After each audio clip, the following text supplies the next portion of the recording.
আপনারা সবাই ভালো আছেন? আলহামদুলিল্লাহ আলহামদুলিল্লাহ।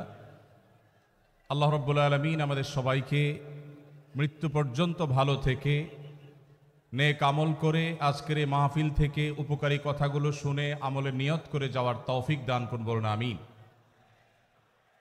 সম্মানিত ভাইয়েরা, আমি আপনাদের সম্মুখে কোরআনে কারীমের গুরুত্বপূর্ণ একটি সূরা, সূরা হুজরাতের 7টি বিশেষ সামারি আপনাদের সামনে আমি তুলে ধরতে চাই।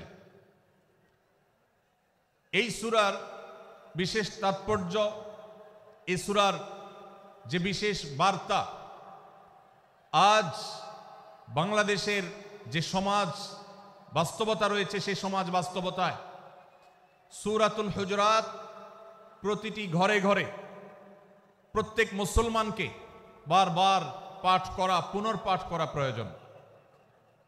আমার রব, আমার আল্লাহ যদি আমাকে শক্তি সামর্থ্য দিতেন, আমি আমার দেশের প্রত্যেক মুসলিম ভাইকে বোনকে হাত জোড় করে অনুরোধ করে অনুনয় বিনয় করে সূরাতুল হুজরাতের শুরু থেকে শেষ পর্যন্ত যে 18টি আয়াত রয়েছে, এই 18 আয়াতে ঐতিহাসিক যে 7টি বিশেষ বার্তা রয়েছে, সে বার্তাগুলো গ্রহণ করবার উদ্দেশ্যে বারবার অর্থ সহকারে সূরাতুল হুজরাত বুঝে বুঝে পড়ার, এর তাফসীর দেখার, এর সামারিকে বারবার জানার জন্য আমি অনুরোধ করতাম। আল্লাহ তাআলা আমাদের সবাইকে সূরাতুল হুজরাত এর আলো দ্বারায় সবাইকে আলোকিত হওয়ার তৌফিক দান করুন।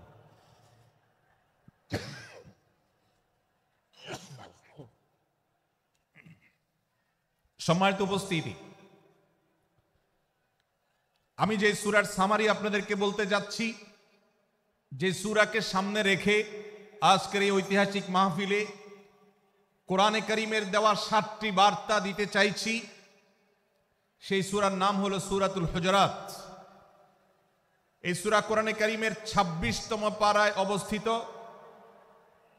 এবং এই সূরা কোরআনে কারীমের সূরার যে সিরিয়াল, সেই সূরার সিরিয়ালে 49তম সূরা। এই সূরার আয়াত সংখ্যা হলো 18।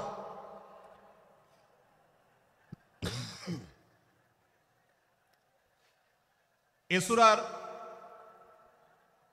প্রথম থেকে পঞ্চম আয়াত পর্যন্ত প্রথম এই 5টি আয়াতে আল্লাহ রাব্বুল আলামিন তার প্রিয় নবী মুহাম্মদ মুস্তাফা সাল্লাল্লাহু আলাইহি ওয়াসাল্লাম, সবাই দুরূদ পড়ি, সাল্লাল্লাহু আলাইহি ওয়াসাল্লাম, প্রিয় নবীজির নাম শুনলে দুরূদ পাঠ করতে হয়, তার জন্য দোয়া করতে হয়। কারণ আল্লাহর হাবিব সাল্লাল্লাহু আলাইহি ওয়াসাল্লাম তার সমগ্র জীবনকে যে কষ্টের মধ্যে পার করেছেন, তার সমগ্র জীবনকে উৎসর্গ করেছেন, তা আপনার আমার হেদায়েতের জন্য, গোটা বিশ্ব মানবতার মুক্তির প্রয়োজনে। যিনি তার জীবনকে, যৌবনকে শেষ করে দিয়েছেন, তার সমগ্র জীবনে কখনো ভোগ উপভোগ এটিকে কখনো তিনি প্রশ্রয় দেননি, প্রাধান্য দেননি। দিনাতিপাত করেছেন অত্যন্ত কষ্টের সাথে, শত সহস্র বাধার সম্মুখীন হয়েছেন, শুধুমাত্র কিয়ামত পর্যন্ত আগত সকল মুসলিম নরনারীর কাছে যেন কোরআনের বার্তা পৌঁছে যায়, সবাই যেন হেদায়েত প্রাপ্ত হয়ে যায়, সবাই যেন মুক্তি প্রাপ্ত হয়ে যায়, সবাই যেন জান্নাতি হয়ে যায়, সবাই যেন জাহান্নাম থেকে মুক্তি লাভ করে, এই উদ্দেশ্যে তার সমগ্র জীবনকে তিনি উৎসর্গ করেছেন। আমাদের হেদায়েতের জন্য, আমাদের কল্যাণের পথে আহ্বানের জন্য, আমাদের জান্নাতে নেওয়ার জন্য, যার সমগ্র জীবনে কখনো ভোগ উপভোগকে প্রশ্রয় দেননি, কষ্টে নিপতিত হয়েছেন, তিনি চাইলে মক্কার রাজত্ব করতে পারতেন, তিনি চাইলে মক্কার সবচেয়ে ভোগী মানুষ হতে পারতেন, কিন্তু সেটা না করে তিনি যে ত্যাগের দৃষ্টান্ত স্থাপন করেছেন, প্রিয় নবী মুহাম্মদ সাল্লাল্লাহু আলাইহি সাল্লামের সেই অবদানের স্বীকৃতি স্বরূপ আমরা তার নাম যখনই শুনব সাল্লাল্লাহু আলাইহি ওয়াসাল্লাম বলে তার প্রতি আল্লাহর রহমত যেন, অনুগ্রহ যেন নাজিল হয়, সেজন্য দোয়া করব। আল্লাহ তাআলা তার হাবিবকে রহমত এমনিতেই দান করবেন, আপনি আর আমি তার জন্য রহমতের দোয়া করার মধ্য দিয়ে আমরা সৌভাগ্যবান মানুষের কাতারে শামিল হতে পারবো। তো আমি যেটি বলছিলাম, সূরাতুল হুজরাতের 1 থেকে 5 নম্বর আয়াত পর্যন্ত এই 5টি আয়াতে আল্লাহ রাব্বুল আলামিন প্রিয় নবী সাল্লাল্লাহু আলাইহি সাল্লামের সাথে আদব এবং শিষ্টাচারের শিক্ষা দিয়েছেন মানব জাতিকে। এবং আল্লাহ রাব্বুল আলামিন ঈমানদারদেরকে পরম মায়ার সাথে ডেকে ইয়া আইয়ুহাল্লাযীনা আমানু, হে ঈমানদারগণ, এই ডাকে আল্লাহ তাআলা ডেকে বলেছেন লা তুকাদ্দিমু বাইনা ইয়াদাইল্লাহি ওয়া রাসূলিহি, তোমরা আল্লাহ এবং তার রাসূলের সামনে আগ বেড়ে কোনো কথা বলবে না, আগ বেড়ে কোনো কাজ করবে না। একজন ঈমানদার, একজন মুসলমান, তার এই শিষ্টাচারের শিক্ষা তার জীবনে ধারণ করতে হবে।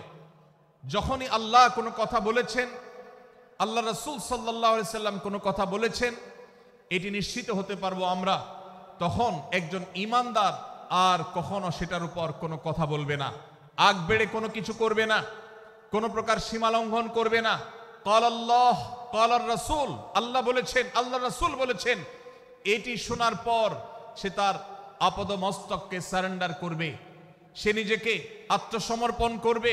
এর উপর তার কোনো যুক্তিকে, কোনো বুদ্ধিকে, তার কোনো মতামতকে সে সেখানে আর দাঁড় করাবার চেষ্টা করবে না। এটা একজন শিষ্টাচার বিশিষ্ট ঈমানদারের বৈশিষ্ট্য। কোরআন এই শিক্ষা আমাদেরকে দিয়েছে। ভাইরা আমার, এই শিক্ষাকে ধারণ করে আমরা যারা নিজেদেরকে মুসলমান দাবি করছি, আমাদের সম্মানীয় যারা আছেন, আল্লাহকে যেরকম আমরা সম্মান করি, আল্লাহ রাসূলকে যেরকম সম্মান করি, ঠিক একইভাবে আমাদেরকে যে সমস্ত মানুষগুলোকে সম্মান করার নির্দেশ করা হয়েছে, ওলামা একরাম রয়েছেন, আমাদের বাবা মা, বয়সে বড়, শিক্ষিত, এবং যারা আমাদের শিক্ষক বৃন্দ আছেন, এভাবে যারা আমাদের সম্মানের পাত্র আছেন, সে মানুষগুলোর সামনে আগ বেড়ে যেন কোনো কিছু না করি। সে আগ বাড়াটা কথার ক্ষেত্রে হতে পারে, চলার ক্ষেত্রে হতে পারে, আচরণের ক্ষেত্রে হতে পারে। এই শিষ্টাচারের শিক্ষা সূরা হুজরাতের প্রথম আয়াতে আমাদেরকে দেয়া হয়েছে। প্রিয় ভাইরা আমার, আমাদের সমাজে আজ যে সমস্ত ভালো গুণের দুর্ভিক্ষ চলছে, ক্রাইসিস চলছে, অভাব চলছে, এর মধ্যে অন্যতম হলো আজ শিষ্টাচারের অভাব। আমাদের সমাজের চতুর্দিকে আপনি দেখতে পাবেন পরিলক্ষিত হচ্ছে। আমাদের শিশু থেকে নিয়ে কিশোর, যুবক থেকে নিয়ে মধ্যবয়স্ক, সকল শ্রেণী মানুষের মধ্যে আজ আদব এবং শিষ্টাচারের ভয়াবহ অভাব আমরা দেখতে পাচ্ছি। বিশেষ করে পশ্চিমা সংস্কৃতিকে আমাদের এই স্বদেশে, আমাদের এই মুসলমানদের সমাজে জোর করে পুশ করাবার, সে সমস্ত এজেন্ডাকে বাস্তবায়ন করবার যে প্রচেষ্টা এদেশের এক শ্রেণীর মানুষকে করতে দেখা যায়, তারা এদেশের সমাজের খাঁজে বাজে থাকা ইসলামের কৃষ্টি, কালচার এবং সংস্কৃতিগুলোকে ধুয়ে মুছে পরিষ্কার করবার জন্য শত সহস্র উদ্যোগ নিয়েছে। আমাদেরকে কোরআনের শিক্ষা ধারণ করে, কোরআনের শিক্ষাকে প্রচার করে, কোরআনের শিক্ষাকে প্রতিষ্ঠিত করে ব্যক্তির মধ্যে, ঘরে, পরিবারে, সমাজে, রাষ্ট্রে, সংবিধানে, আইনে, সংসদে, সর্বত্র কোরআনের শিক্ষাকে বাস্তবায়ন করে সেই সমস্ত বিন্দেশী অপসংস্কৃতি চাপিয়ে দেওয়ার ষড়যন্ত্রকে মোকাবেলা করতে হবে ইনশাআল্লাহ। ভাইরা আমার, আর সেজন্য সূরা হুজরাতের এই শিষ্টাচারের শিক্ষা আমাদের জীবনে খুবই গুরুত্বপূর্ণ। আমরা যখনই কোনো সম্মানীয় ব্যক্তির কাছে আমরা থাকব, তাদের কথার উপরে কথা বলা, তাদের সাথে তর্ক করা, তাদের সামনে আগ বেড়ে কথা বলা, এমনকি তারা যখন চলবেন তাদের সামনে সামনে হাঁটা, এই সবগুলো কোরআনের এই শিষ্টাচারের যে শিক্ষা আছে এর পরিপন্থী। প্রিয় নবী সাল্লাল্লাহু আলাইহি সাল্লামের সময়কার একটি ঘটনা, এক ব্যক্তি তার বাবার সাথে হেঁটে যাচ্ছিলেন, বোঝা যাচ্ছিল না যে তাদের মধ্যে বাবাকে সন্তানকে। অনেক সময় বাপ সন্তানের বাহ্যিকভাবে দেখে বোঝা যায় না, এরকম কোনো কোনো ক্ষেত্রে হয়। জিজ্ঞেস করা হলো তাদেরকে, তোমাদের মধ্যে বাবাকে সন্তানকে? বলা হলো যে অমুক বাবা, অমুক সন্তান। তখন নির্দেশনা দেওয়া হলো যে সন্তান তার হাঁটা এবং চলার মধ্য দিয়ে এই বিনয়ের প্রকাশ ঘটাতে হবে, আনুগত্যের প্রকাশ ঘটাতে হবে, সম্মান এবং শ্রদ্ধার প্রদর্শন করতে হবে, যার মধ্য দিয়ে বোঝা যায় যে কে সন্তান আর কে বাবা। এর জন্য জিজ্ঞেস করতে না হয়। আজ আমাদের যারা তরুণ আছি, আমরা যুবক আছি, আমরা অনেকেই পশ্চিমা সংস্কৃতি দ্বারা প্রভাবিত হয়ে আমরা শিষ্টাচারের এই গণ্ডি এবং সীমানা পার হয়ে চলে গেছি।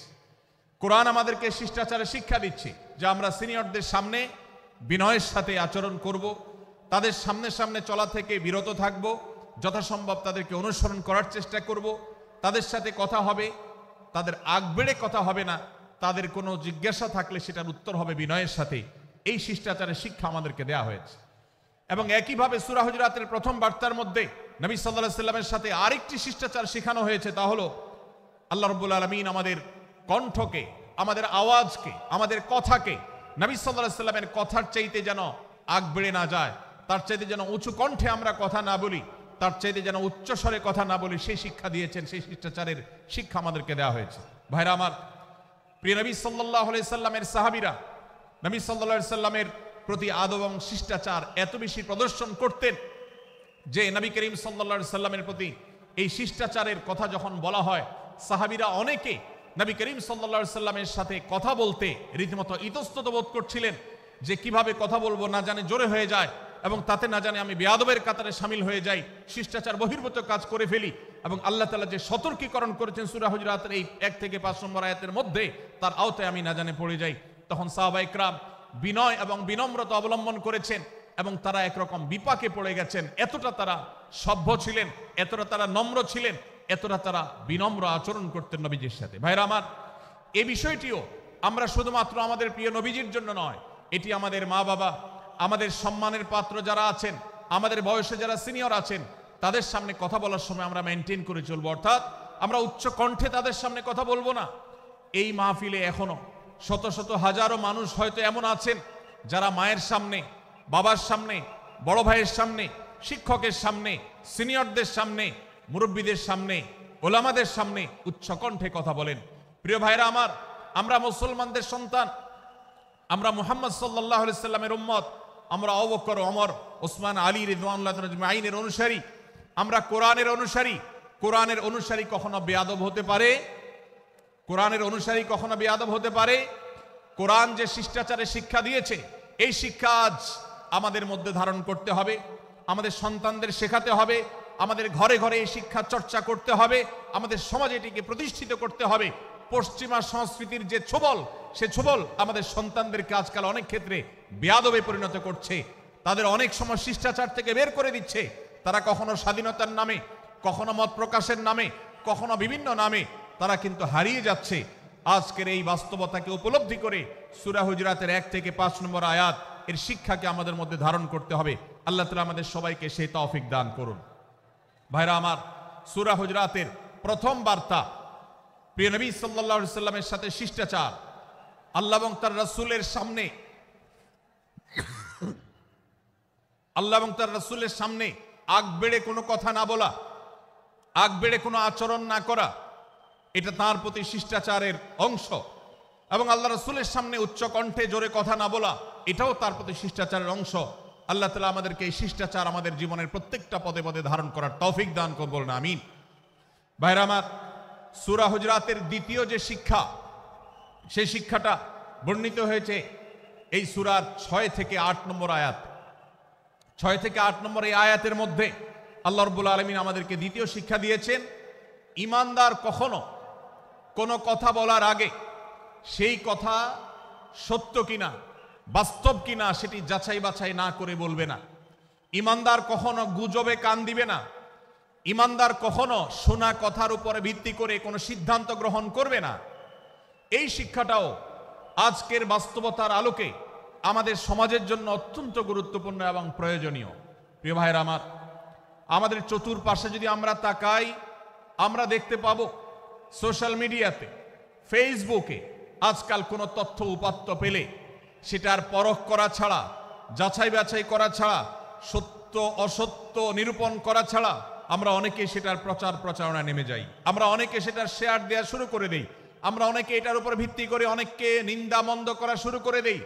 এমনকি আজ আমরা যেই জায়গায় দাঁড়িয়ে আছি, বাংলাদেশের যে সামাজিক বাস্তবতা, সেই বাস্তবতার আলোকে বলা যায় অনেক সময় অনেক ব্যক্তিকে সমাজে মিডিয়ার মাধ্যমে নানাভাবে হয়রানি করে তাকে খারাপ মানুষ হিসাবে, কালপ্রিট হিসাবে দেখানো হয়, অথচ তার দোষ, যে সমস্ত দোষের কথা তাকে বলা হয়, যে সমস্ত দোষে তাকে দোষী বানানো হয়, সে সমস্ত দোষ থেকে তিনি শত সহস্র গুণ পবিত্র এবং পরিচ্ছন্ন। ভাইরা আমার, আজকের এই বাস্তবতায় আমাদেরকে বিশেষ করে লক্ষ্য রাখতে হবে যে আমরা যেই কোনো মূল্যে যেই কোনো ভাবে যেন কোনো প্রকার গুজবে কান না দেয় বেঁচে থাকি। আল্লাহ তাআলা আমাদেরকে তৌফিক দান করুন। ভাই এদিকে অনেক বেশি বাঁশির আওয়াজ শোনা যাচ্ছে, স্বেচ্ছাসেবকরা বাঁশির আওয়াজ দেওয়া ছাড়া আপনারা ভলান্টিয়ারি করুন। এত বেশি বাঁশির আওয়াজ আসছে যে কথা বলা কঠিন হয়ে যাচ্ছে। অনুগ্রহ করে বাঁশির আওয়াজ কম করে আপনারা ভলান্টিয়ারি করুন। এখনো অনেক বাঁশির আওয়াজ শোনা যাচ্ছে, বাঁশির আওয়াজগুলো বন্ধ করুন। মাশাআল্লাহ এখন বন্ধ হয়েছে। আমরা মেহেরবানি করে বাম পাশে থেকে কিছুটা আওয়াজ পাচ্ছি, একটু নীরব নিস্তব্ধ হওয়ার জন্য অনুরোধ করছি। একটু নীরব নিস্তব্ধ না হলে কথা বলা যাবে না। অনুগ্রহ করে আমরা একটু সহযোগিতা করি এবং সবাই নীরব থাকি। ভলান্টিয়াররা অপ্রয়োজনে বাঁশির আওয়াজ দিবেন না, অপ্রয়োজনে বাঁশির আওয়াজ দিবেন না। আমাদের দেশে শব্দ দূষণ, শব্দ সন্ত্রাস এটা এই দেশের কমন কালচার হয়ে গেছে। রাস্তা যাবেন, প্রয়োজনে অপ্রয়োজনে গাড়ির হর্ন বাজাবে। যে কোনো প্রোগ্রামে যাবেন, প্রয়োজনে অপ্রয়োজনে বাঁশি বাজানো হবে। কদিন আগে 31st নাইট গেছে, আপনারা দেখেছেন। এত প্রচার প্রচারণা, এত সতর্কীকরণের পরেও, আইন শৃঙ্খলা রক্ষাকারী বাহিনী এত সতর্ক থাকার পরেও আপনারা দেখেছেন এক শ্রেণীর বুদ্ধি প্রতিবন্ধীরা তারা 31st নাইট উদযাপনের নামে শব্দ সন্ত্রাস করেছে। শত শত হাজারো মানুষের কষ্টের কারণ হয়েছে। প্রিয় ভাইরা আমার, ধর্ম হোক আর রাজনীতি, বিনোদন হোক আর আনন্দ হোক, যেই কোনো নামে যদি শব্দ সন্ত্রাস সৃষ্টি করে বা অতিরিক্ত শব্দ দূষণ করে, শব্দ সৃষ্টি করে মানুষকে অতিষ্ঠ করার কারণ হয়, সেটা কোনো সভ্য সমাজের দৃশ্য হতে পারে না। আমরা সেই ইসলামের অনুসারী যে ইসলামে আমাদের প্রিয় নবী সাল্লাল্লাহু আলাইহি ওয়াসাল্লাম মসজিদে নববীতে তার একান্ত পরিবেশের মধ্যে এক সাহাবী জোরে কোরআন তেলাওয়াত করছিলেন। তিনি তাকে বলছিলেন, তুমি কোনো বধির রবকে শোনাচ্ছ না, তোমার রব সবকিছু শুনতে পান, অতএব তুমি তোমার এই উচ্চ কণ্ঠের তেলাওয়াত দিয়ে আশপাশে মানুষের ডিস্টার্বের কারণ হবে না। আমরা সেই ইসলামের অনুসারী, অতএব ওয়াজ মাহফিলের মাধ্যমেও যাতে কোনো মানুষ অতিষ্ঠ না হয়, মাইক ব্যবস্থাপনা সেভাবে করাটা মাহফিল কর্তৃপক্ষের যেমন কর্তব্য, ঠিক একইভাবে রাজনৈতিক সভা সমাবেশের নামে কিংবা বিয়ে বিনোদনের নামে যদি শব্দ সন্ত্রাস করা হয়, শব্দ দূষণ করা হয়, অতিরিক্ত শব্দ এর মাধ্যমে যদি মানুষকে অতিষ্ঠ করা হয়, তাহলে সেটি কখনো কোনো সভ্য সমাজের কাজ হতে পারে না।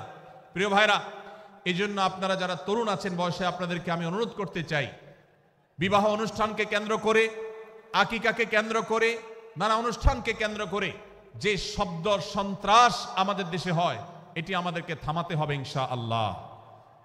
আমরা যদি সবাই সজাগ হয়ে যাই, আমরা যদি সবাই সতর্ক হয়ে সচেতন হই, ইনশাআল্লাহ এই যে শব্দ দিয়ে মানুষকে কষ্ট দেওয়ার অপসংস্কৃতি, বিশেষ করে ভিনদেশি যে অপসংস্কৃতি আমদানি করা হয়েছে, এই অত্যাচার এদেশে থামাতে হবে ইনশাআল্লাহ। আল্লাহ আমাদের সবাইকে তৌফিক দান করুন। ভাইরা আমার, আমরা আমাদের আশেপাশে কোনো তরুণরা যদি এরকম শব্দ করে, গান বাজিয়ে অন্য মানুষকে অতিষ্ঠ করে, ঈদের সময় দেখা যায় বিশেষ করে সে সমস্ত যুবকদেরকে কাউন্সিলিং করতে হবে, তাদেরকে বোঝাতে হবে যে তোমার আনন্দ কখনো আরেকজনের বেদনার কারণ হতে পারে না। বহু হার্টের রোগী আছেন, বহু অসুস্থ মানুষ আছেন, বহু ছোট শিশু আছে যাদের কষ্টের কারণ হয়। বিধায় আমরা কখনো আমাদের শব্দ দিয়ে কাউকে কষ্ট হতে দিব না। আল্লাহ আমাদের সবাইকে তৌফিক দান করুন। মাশাআল্লাহ, অনেকটা নীরব নিস্তব্ধ হয়েছে। আমি যে জায়গাটা ছিলাম আবার সেখানে ফিরে যাই। সূরা হুজরাতের দ্বিতীয় শিক্ষার কথা বলছিলাম ভাইরা। 6 থেকে 8 নম্বর আয়াত যদি আপনি পাঠ করেন সূরা হুজরাতের, আপনি দেখতে পাবেন সেখানে আল্লাহ রাব্বুল আলামিন ঈমানদারদেরকে যেই কোনো সংবাদ, যে কোনো তথ্য, বিশেষ করে অনির্ভরযোগ্য সূত্র থেকে যখন পাবে, ফাসিক থেকে যখন শুনবে, যার ভিতরে আল্লাহর ভয় নাই সেরকম মানুষ থেকে যখন পাবে, সেই সংবাদ তথ্য উপাত্ত যাচাই করা ছাড়া সেই সংবাদ যেন বলে না বেড়ায়। আপনি শহরে যান কিংবা গ্রামে, শিক্ষিত দেখুন কিংবা অশিক্ষিত, সর্বশ্রেণীর মানুষের মধ্যে আজ এই ব্যাধি দেখতে পাবেন চরম আকার ধারণ করেছে। কারোর ব্যাপারে কোনো নেগেটিভ কথা শুনেছেন, কোনো মন্দ কথা শুনেছেন, সে কথার প্রচার প্রচারণা শুরু করে দেন। সেটা কি সঠিক কিনা, সেটা কি সত্য কিনা, সেটা কি যথার্থ কিনা, সেটা কোনো প্রপাগান্ডা কিনা, সেটা কোনো মিথ্যাচার কিনা, সেটা কোনো গুজব কিনা, এটা যাচাই করার প্রয়োজন অনুভব করে না। অথচ আমরা সেই মুহাম্মদ সাল্লাল্লাহু আলাইহি সাল্লামের উম্মত, যে মুহাম্মদ সাল্লাল্লাহু আলাইহি সাল্লাম আমাদেরকে সতর্ক করেছেন, কাফা বিল মারই কাযিবান আন ইউহাদ্দিসা বিকুল্লি মা সামিআ, কোন ব্যক্তি যা শুনে সেটাই যদি বলে বেড়ায়, তথ্য উপাত্ত যাচাই না করে, সেটাকে ভালো করে যাচাই বাছাই না করে, সেটাকে অনুসন্ধান না করে, সত্য সত্য নিরূপণ করবার চেষ্টা না করে, তাহলে সে মিথ্যাবাদী হওয়ার জন্য যথেষ্ট।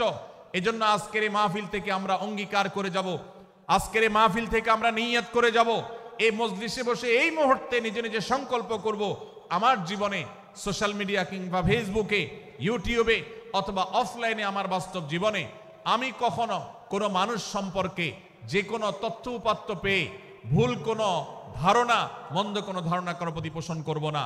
কোনো তথ্য উপাত্ত যদি পাই, কোনো সংবাদ যদি পাই অনির্ভরযোগ্য সূত্রে, তাহলে সেক্ষেত্রে সেটা যাচাই বাছাই করা ছাড়া আমি সেটাকে বিশ্বাস করতে যাব না। এটাই হলো আমাদের ঈমানের দাবি। ভাইরা আমার, একজন ঈমানদার এতটা সরল হবে না যে যা শুনবে সে সেটাকে বিশ্বাস করে বসবে। একজন ঈমানদার এতটা বাস্তবতা থেকে দূরে থাকবে না যে তিনি তার পাওয়া কোনো সংবাদকে অনুসন্ধান করবে না। আল্লাহ তাআলা আমাদের সবাইকে সূরা হুজরাতের এই দ্বিতীয় শিক্ষাটাকে আমাদের জীবনে ভালো করে ধারণ করার তৌফিক দান করুন। আল্লাহ বলেছেন, ইয়া আইয়ুহাল্লাযীনা আমানু, হে ঈমানদারেরা, ইন জাআকুম ফাসিকুম বিনাবাইন ফাতাবায়ানু, তোমাদের কাছে কোনো ফাসিক, যার মধ্যে আল্লাহর ভয় নেই, এরকম কোন মানুষ যদি কোন সংবাদ উপস্থাপন করে, এমনকি গণমাধ্যমেও যদি কোনো সংবাদ প্রচারিত হয়, সংবাদদাতার মধ্যে যদি আল্লাহর ভয় না থাকে, সে যদি টাকার বিনিময়ে কারোর চরিত্র হনন করতে পারে, সে যদি অ্যাডভার্টাইজ পেয়ে কোনো কোম্পানির হয়ে দালালি করতে গিয়ে অন্য কারোর বিরুদ্ধে কোনো মিথ্যাচার করে, সে যদি বিদেশিদের এজেন্ডা বাস্তবায়ন করতে গিয়ে আলেম সমাজের চরিত্রকে কলঙ্কিত করে, কোনো ভালো মানুষকে দোষী হিসাবে সাব্যস্ত করে, তো আল্লাহ তাআলা আমাদেরকে সতর্ক করেছেন, ফাতাবায়ানু, সেই সংবাদ সত্য কিনা আমাদেরকে যাচাই করতে হবে। আন তুসিবু কওমান বিজাহালাহ ফাতুসবিহু আলা মা ফাআলতুম নাদিমিন, যদি আমরা যাচাই বাছাই না করে যা শুনি সেটাকে বিশ্বাস করতে থাকি, তাহলে আমরা এক সময় লজ্জিত হতে হবে, অনুতপ্ত হতে হবে আমাদের এই ভুল অবস্থানের কারণে। এজন্য ভাইরা, আজকের এই মাহফিল থেকে আমরা প্রতিশ্রুতি নিজের সঙ্গে নিজে দিয়ে যাব যে আমরা কখনো কোনো তথ্য উপাত্ত পেলে, কোনো সংবাদ পেলে, সেটাকে বিশেষ করে কারোর চরিত্র সম্পর্কিত যদি হয়, কারোর সম্পর্কে নেগেটিভ যদি হয়, তাহলে সেটাকে বিশ্বাস করবার আগে ভালো করে অনুসন্ধান করব। যতক্ষণ আমি নিশ্চিত না হব ততক্ষণ পর্যন্ত সেটার প্রচার করব না। আল্লাহ তাআলা আমাদের সবাইকে কোরআনের এই শিক্ষাটাও আমাদের জীবনে ধারণ করবার তৌফিক দান করুন। ভাইরা আমার, তৃতীয় যে শিক্ষা সূরা হুজরাতের, সেটি হলো আল্লাহ রাব্বুল আলামিন সূরা হুজরাতের 9 এবং 10 নম্বর আয়াতে ঈমানদারদের মধ্যে যদি কখনো মতভিন্নতা, মতপার্থক্য, যে এটা যদি মারামারিতে পরিণত হয়, ঈমানদারদের মধ্যে যদি কখনো দুই পক্ষ গন্ডগোল এবং ফাসাদের মধ্যে লিপ্ত হয়ে যাওয়ার মতো দৃশ্যের অবতারণা হয়, তাহলে আমরা যেন আমাদের মুসলমান ভাইদের ঘর পোড়ার মধ্যে আলু পোড়া দিতে না যাই। আমরা যেন আমাদের মুসলমান ভাইদের মধ্যকার বিভেদকে আরো বৃদ্ধি করতে সহায়তা না করি। আমরা যেন মীমাংসার পথ অবলম্বন করি। আমরা যেন তাদের মধ্যকার সম্পর্কের যে অবনতি হয়েছে সেটাকে দূর করবার চেষ্টা করি। আল্লাহ রাব্বুল আলামিন এই নির্দেশ দিতে গিয়ে বলেছেন, ওয়া ইন তাইফাতান মিনাল মুমিনিনা ইকতাতালু, যদি ঈমানদারদের দুটি দল, দুটি গ্রুপ নিজেদের মধ্যে মারামারিতে লিপ্ত হয়ে যায়, ফাসলিহু বাইনাহুমা, তাহলে তোমরা সেই বিবাদমান দুটি দলকে মীমাংসা করবার চেষ্টা করবে। আজ আমাদের মধ্যে এরকম বহু বিষয়কে কেন্দ্র করে মুসলমানদের মধ্যে অনেক সময় মুখোমুখি অবস্থান আমরা দেখতে পাই, যা দুর্ভাগ্যজনক, যা হওয়ার কথা ছিল না। এমনকি জাগতিক বিষয়ে যেমন হয়, ধর্মের নামে, ইসলামের নামে আজ আমরা হাজার হাজার টুকরা হয়েছি। আজ গোটা বিশ্বে আমাদের মুসলমানদের যে অবস্থান দুর্বল হয়েছে, এর অন্যতম প্রধান কারণ হলো আমাদের অনৈক্য। আমরা যদি আজ আহলে কিবলা, আহলে সুন্নাহ ওয়াল জামাআতের অনুসারীরা নানান মত এবং পথের অনুসারী হওয়া সত্ত্বেও, নানান থট এবং পন্থার অনুসারী হওয়া সত্ত্বেও আমরা যদি মৌলিক বিষয়গুলোর উপর সবাই ঐক্যবদ্ধ থাকতাম, আমরা যদি আল্লাহ তাআলার দেওয়া ইত্তিহাদ মাল ইখতিলাফ, বৈচিত্র্যময় ঐক্য, বিভিন্ন বিষয় মতভিন্ন থাকা সত্ত্বেও মৌলিক বিষয়ে ঐক্যমতে আমরা যদি থাকতে পারতাম, আমাদের মধ্যে যদি মুসলিম ভ্রাতৃত্ববোধ থাকতো, আমাদের মধ্যে যদি বলয় ভিত্তিক যে দেয়াল আর প্রাচীরগুলো আছে সেগুলো যদি না থাকতো, তাহলে আজ বাংলাদেশের বাস্তবতা হলো বাংলাদেশে আল্লাহর কোরআন, আল্লাহ রাসূল সাল্লাল্লাহু আলাইহি ওয়াসাল্লামের হাদিসের আলোকে বাংলাদেশ আজ অটোমেটিক পরিচালিত হতো, ঠিক কিনা বলেন? আমরা যদি আজ ঐক্যবদ্ধ থাকতাম তাহলে এদেশের হাতে গোনা যাবে এরকম স্বল্প সংখ্যক নাস্তিকেরা, ইসলাম এবং মুসলমানদের শত্রুরা, তারা আমাদেরকে নিয়ে তারা আজ যে খেলা খেলছে, আমাদেরকে যে তারা শাসন করছে, আমাদেরকে যে তারা তাদের অধীনস্থ করে রাখছে, আমাদের উপরে যে আজ ভিনদেশি কালচার চাপিয়ে দিচ্ছে, আমাদের উপরে তারা যে আজ কর্তৃত্ব করছে, আমাদেরকে আজ টুকরা টুকরা করছে, এই দুঃসাহস তারা কোনোদিন দেখাতে পারতো না যদি আমরা ঐক্যবদ্ধ থাকতাম। ভাইরা আমার, এই জন্য আমরা সব বিষয়ে সবাই একমত হব না। আজকের এই মাহফিলে যত মানুষ এসেছেন সবাই সব বিষয়ে একমত নন। এমনকি আজকের এই মাহফিল কর্তৃপক্ষ যে আয়োজন করছেন 3 দিন ব্যাপী, এই মাহফিলে আপনারা দেখেছেন এখানে কওমি এবং আলিয়া উভয় জায়গা থেকে বক্তা নির্বাচন করা হয়েছে, অসাধারণ সমন্বয় করা হয়েছে। এটি একটি ঐক্যের বার্তা। আমরা আশা করব মাঠ পর্যায়ে আমরা যারা কাজ করব, আমরা প্রত্যেকে আমাদের অন্য মতের, ভিন্ন মতের যে সমস্ত মুসলমান ভাইরা আছেন তার সাথে আপনার কোনো থটগত মত পার্থক্য থাকতে পারে, চিন্তাগত কোনো ভিন্ন মত থাকতে পারে, কিন্তু দিন শেষে তিনি আপনার মুসলমান ভাই। তার আল্লাহ আর আপনার আল্লাহ এক, তার রাসূল এবং আপনার রাসূল এক, তার কিবলা এবং আপনার কিবলা এক, তার কোরআন আর আপনার কোরআন এক, তার নামাজ আর আপনার নামাজ এক, তার রোজা আর আপনার রোজা এক, তার যাকাত এবং আপনার যাকাত এক, তার সাথে আপনার মোটা এবং মৌলিক বিষয়ে কোনো মত পার্থক্য নাই। অতএব ছোটখাটো বিষয়কে কেন্দ্র করে আপনি যদি তাকে আপনার প্রতিপক্ষ মনে করেন, আপনি যদি তাকে আপনার শত্রু মনে করেন, এটা হবে আপনার ইসলামের জন্য, আপনার জন্য, এদেশের মুসলমানদের জন্য সবচেয়ে বড় ভুল। ভাইরা আমার, হারদুই হযরত আশরাফ আলী থানভী রহমতুল্লাহ আলাইহির সর্বশেষ খলিফা আবরাল হক সাহেব রহমতুল্লাহ আলাইহি বলতেন, दीन के हर काम करने वालों को रफीक समझो, फरीक ना समझो। যারাই আল্লাহর দ্বীনকে বুলন্দ করবার জন্য, যারাই আল্লাহর দ্বীনকে সেবা দেওয়ার জন্য, খেদমত করার জন্য কাজ করছে, তার পদ্ধতি তোমার থেকে ভিন্নতর হতে পারে, তাকে তুমি তোমার বন্ধু মনে করো, সহযাত্রী মনে করো, পথযাত্রী মনে করো, সহযোদ্ধা মনে করো, তোমার প্রতিপক্ষ মনে করবে না। প্রিয় ভাইরা আমার, আজ বাংলাদেশে ইসলাম যতটা পিছিয়ে আছে তার প্রধান কারণ হলো আমাদের অনৈক্য।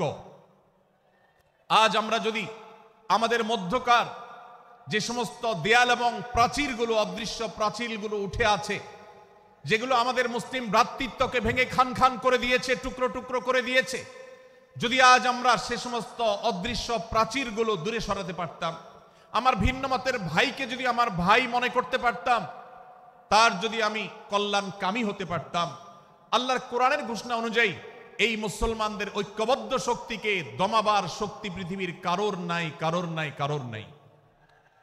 আজ আমার ভাইয়েরা ফিলিস্তিনে মার খাচ্ছে, যদি আজ গোটা বিশ্বের মুসলমানরা আমরা ফিলিস্তিনে মুসলমানদের উদ্ধারের ব্যাপারে ঐক্যবদ্ধ থাকতাম, ফিলিস্তিনে মুসলমানের দিকে চোখ তুলে তাকাবার শক্তি বিশ্বের কোনো কাফেরদের থাকতো না।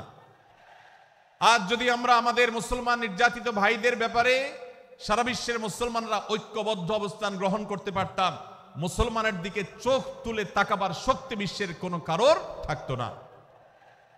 ভাইরা আমার, গোটা বিশ্বে ঐক্য প্রতিষ্ঠা করা আপনার আমার মতো সাধারণ মানুষের দ্বারা হয়তো সম্ভবপর হবে না, কিন্তু আমরা যারা মাঠ পর্যায়ে কাজ করছি, আমি আপনাদেরকে করজোড় করে অনুরোধ করতে চাই। আমি জানি আপনার এলাকাতে, আপনার মহল্লাতে আপনার সাথে অন্য মুসলমান ভাইদের অনেক ক্ষেত্রে মতভিন্নতা আছে।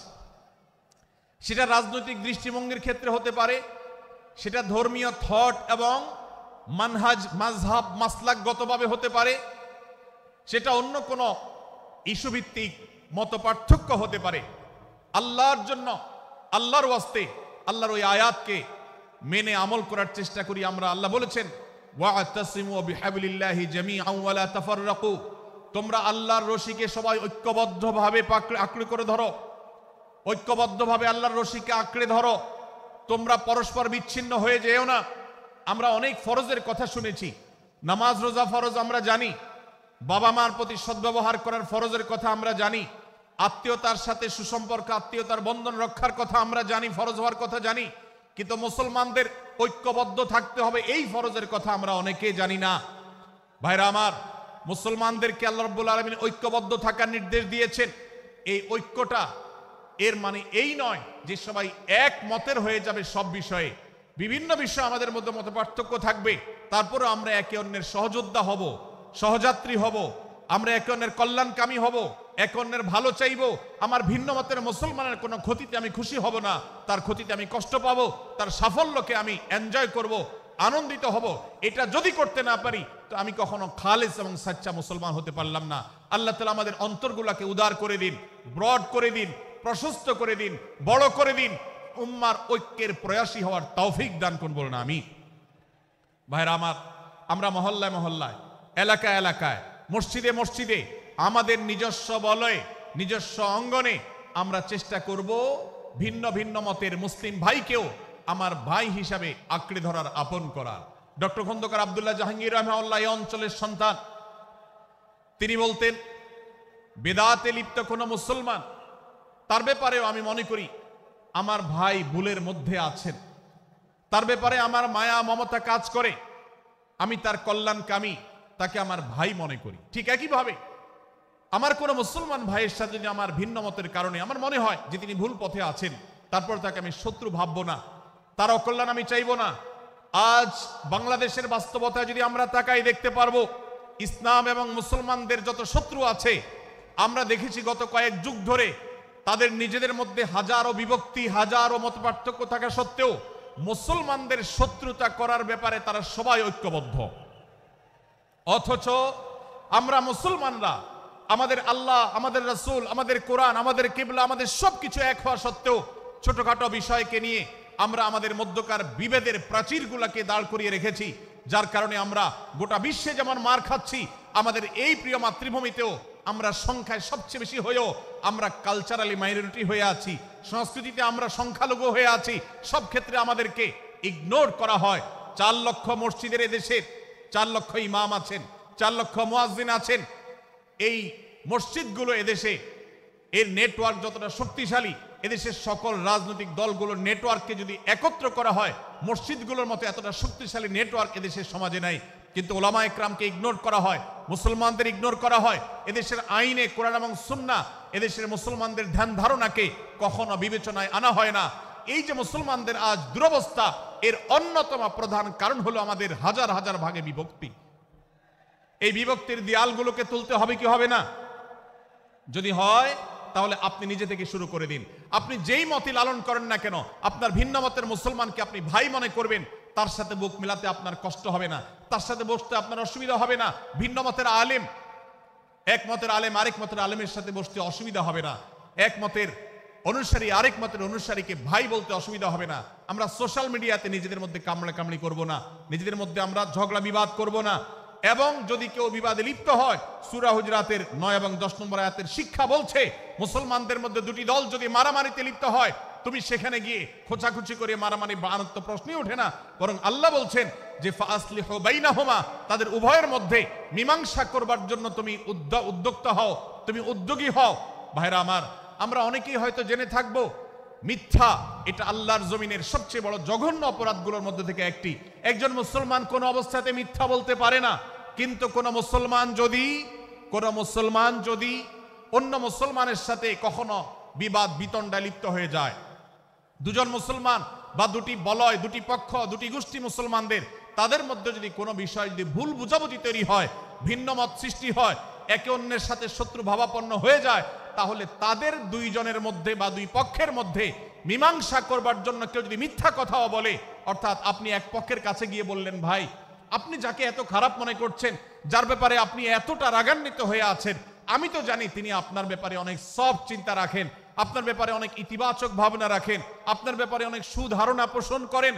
আপনি যদি একজন মুসলমানের কাছে গিয়ে, এক পক্ষের কাছে গিয়ে যদি এই কথাটা বলেন, বাস্তবে তিনি যদি এটা নাও বলেন, তারপরেও আপনি যদি এই মিথ্যা কথা বলেন, এই মিথ্যা এটা শুধু জায়েজ নয়, বরং এই মিথ্যাটা এর মাধ্যমে আপনি যে তাদের পরস্পরের সম্পর্ককে ভালো করার চেষ্টা করেছেন, এর মাধ্যমে আপনি আল্লাহর কাছে নেকি এবং সওয়াব পাবেন ইনশাআল্লাহ। ভাইরা আমার, তাহলে দুজন মুসলমান, দুটি পক্ষ, দুটি দল, দুটি বলয়, দুটি গোষ্ঠী যদি কখনো ভিন্ন মত তাদের মধ্যে তৈরি হয়, সেটা যদি মারামারিতে গিয়ে পৌঁছায়, সেটা যদি বিবাদ বিতণ্ডা পর্যন্ত গিয়ে পৌঁছায়, আমাদের কাজ হবে মধ্যে থেকে সেটাকে মীমাংসার মাধ্যমে দূরত্বকে কমানোর। আমরা কখনো দূরত্ব বাড়াবো না, পারলে দূরত্ব কমাবো। ডক্টর খন্দকার আব্দুল্লাহ জাহাঙ্গীর রহমতুল্লাহ একটা কথা বলতেন, মুসলমানদের বাড়িতে যে আগুন লেগেছে, বিভেদের আগুন, মতবিরোধের আগুন, মত পার্থক্য, এটা মতবিরোধে যে পৌঁছে গেছে,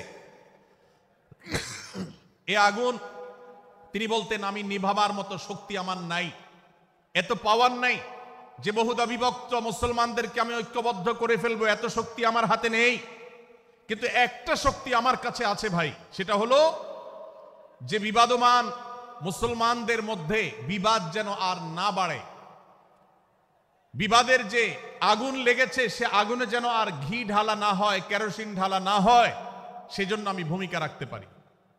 আমি আপনাদেরকে বিনয়ের সাথে অনুরোধ করতে চাই, যত বিষয় নিয়ে আমাদের মুসলমানদের পরস্পরের মত পার্থক্য আছে, হতে পারে সেটা মাসআলা নিয়ে, হতে পারে সেটা রাজনৈতিক অবস্থানকে কেন্দ্র করে, হতে পারে অন্য কোনো বিষয়কে কেন্দ্র করে, আল্লাহর ওয়াস্তে আপনি বিভেদ মিটাতে পারেন আর না পারেন, বিভেদ যেন না বাড়ে সেজন্য আপনি অবস্থান গ্রহণ করবেন, বিভেদ বাড়ার ক্ষেত্রে কোনো ভূমিকা পালন করবেন না, এবং সব সময় উম্মার ঐক্য প্রয়াস চাইবেন, প্রয়াস চালাবেন, উম্মার ঐক্য চেষ্টা করবেন। আল্লাহর কাছে আপনি যে দোয়াগুলো করেন, এর মধ্যে একটা দোয়া যেন এটাও থাকে, হে আল্লাহ, আমরা বহুদা বিভক্ত হয়ে গেছি, আমরা টুকরা টুকরা হয়ে গেছি, যার কারণে তোমার ভাষ্য অনুযায়ী ফাতাফশালু ওয়া তাযহাবা রিহুকুম, আজ আমাদের শক্তি শেষ হয়ে গেছে, আমরা দুর্বল হয়ে গেছি। আজ বাংলাদেশের বাস্তবতা যদি আমরা বলি, যে দেশের 90-95 ভাগ মানুষ মুসলমান, সে দেশে আজ হাতে গোনা কিছু নাস্তিক, কিছু ইসলাম বিদ্বেষী, মুসলমান বিদ্বেষীরা, তারা আমাদেরকে আজ উঠা বসা করায়, তারা আমাদের আইন নির্ধারণ করে, তারা আমাদের শাসক নির্ধারণ করে, তারা আমাদের সব বিষয়গুলোকে নির্ধারণ করে দেয়। আমাদের সন্তানরা পাঠ্যপুস্তকে কি পড়বে সেটাও ইসলাম বিদ্বেষীরাই ঠিক করে দেয়। ভাইরা আমার, এই অবস্থার যদি পরিবর্তন চাই, তাহলে আমাদের মধ্যকার দূরত্বগুলো কমাতে হবে। এজন্য আপনার দোয়ার মধ্যে আল্লাহর কাছে নিবেদন করুন, আল্লাহ আপনি আমাদের মধ্যকার বিভেদগুলো কমিয়ে দিন, আল্লাহ আমাদের ওলামাদেরকে ঐক্যবদ্ধ করে দিন, আল্লাহ আমাদেরকে ইত্তেহাদ মাল ইখতিলাফ, বৈচিত্র্যময় ঐক্য, মতভিন্ন থাকা সত্ত্বেও মৌলিক বিষয় ঐক্যবদ্ধ হওয়ার তৌফিক দান করুন। সীসাঢালা প্রাচীরের মতো আমাদেরকে কাঁধে কাঁধ মিলিয়ে আল্লাহ এবং তার রাসূল সাল্লাল্লাহু আলাইহি সাল্লামের আদেশ নিষেধকে ব্যক্তি, সমাজ, পরিবার, রাষ্ট্রে সর্বত্র বাস্তবায়নের জন্য কাজ করার তৌফিক দান করুন। আমরা আমাদের দোয়ার মধ্যে মুসলমানদের ঐক্যের জন্য দোয়া করব তো ইনশাআল্লাহ। আল্লাহ তাআলা আমাদেরকে সেই তৌফিক দান করুন। ভাইরা আমার, তাহলে সূরা হুজুরাতের তৃতীয় শিক্ষা বলছিলাম, 9 থেকে 10 নম্বর আয়াতে আল্লাহ রাব্বুল আলামিন মুসলমানদের মধ্যে যদি কখনো বিবাদ, বিতণ্ডা, মারামারি, হানাহানি সৃষ্টি হয়, তাহলে সেটিকে মীমাংসা করবার কথা বলেছেন। অতএব যদি কোনো স্বামী স্ত্রীর মধ্যেও কখনো মনোমালিন্য তৈরি হয়, আপনার যদি সেখানে ভূমিকা রাখবার সুযোগ থাকে, আপনি চেষ্টা করবেন উভয়ের মধ্যে দূরত্বটা কমাবার জন্য।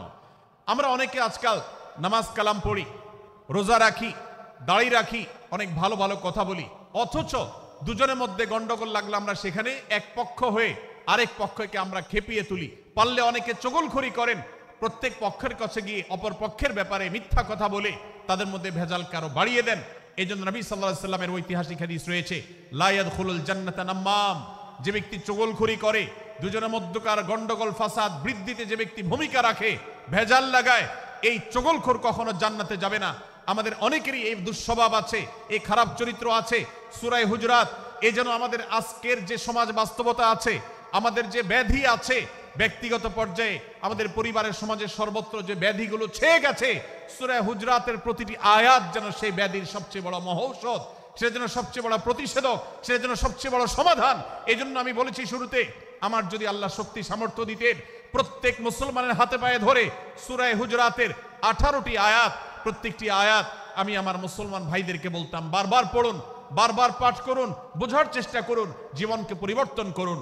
এদেশে নামাজি মুসলমান আপনি কম বেশি পাবেন, এদেশে রোজাদার মুসলমান কম বেশি পাবেন, এদেশে হজ আদায়কারী মুসলমান কম বেশি পাবেন, এদেশে তাসবিহরত মুসলমান কম বেশি পাবেন, কিন্তু এদেশে আচার আচরণ, কাজ কারবার, আখলাক এবং বান্দার হক এবং অধিকার, অন্যের অধিকার সংশ্লিষ্ট বিষয়ে সচেতন মুসলমান আপনি খুব বেশি পাবেন না।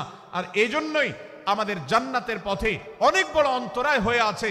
আজ আমাদের চরিত্রগুলো নষ্ট হয়ে গেছে। আমরা নামে মুসলমান, আমরা চগলখড়ি করি, আমরা নামে মুসলমান, দুজনের মধ্যে গন্ডগোল সৃষ্টি করে দেই। গন্ডগোল আগে থেকে সৃষ্টি থাকলে সেটাকে বাড়াবার চেষ্টা করি। আমরা নামে মুসলমান, আমাদের শিষ্টাচার নাই, আদব নাই, লেহাজ নাই। এই জন্য সূরা হুজরাতের প্রতিটি আয়াত আমাদেরকে শিক্ষা দেয়। আল্লাহ তাআলা আমাদের সকলকে এই শিক্ষাগুলো আজকের এই মাহফিল থেকে আমাদের বুকের ভেতরে পরম যত্ন সহকারে নিয়ে যাওয়ার এবং আমাদের জীবনকে পরিবর্তন করার তৌফিক দান করুন। ভাইরা আমার, তৃতীয় এই শিক্ষাটি শেষ করে আমি বলতে চাচ্ছি, চতুর্থ আয়াতে আল্লাহ রাব্বুল আলামিন আমাদেরকে বলেছেন আমরা যেন কেউ কাউকে নিয়ে বিদ্রূপ না করি, ব্যঙ্গ না করি, কেউ কাউকে যেন বাজে নামে না ডাকি, কেউ যেন কাউকে খোঁচাখুচি না করি, কেউ যেন কারোর নাম বিকৃত করে তাকে না ডাকি।